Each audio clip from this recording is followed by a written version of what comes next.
సాయంత్రం కురిసిన భారీ వర్షానికి టోలిచౌకి హకీంపేట్ ప్రాంతంలో గోడ కూలిపోయింది. ఈ ఘటనలో అక్కడ నిలిపి ఉన్న 3 ఆటోలు, ఒక కారు దెబ్బతిన్నాయి. అదృష్టవశాత్తు ఎలాంటి ప్రాణహాని జరగలేదు. గోడ కూలిన సమయంలో వాహనాల్లో ఎవరూ లేకపోవడంతో ప్రాణం నష్టం జరగలేదు.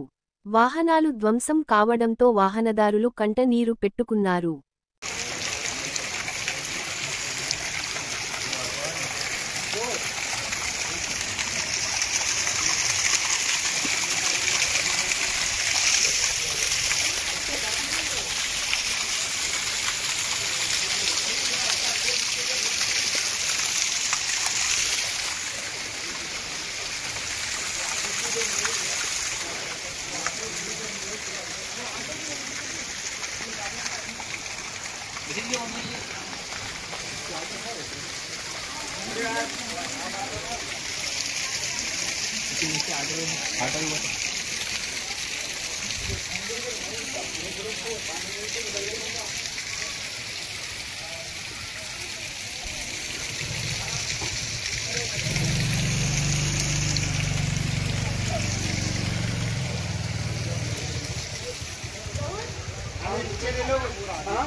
वो भी अपना ही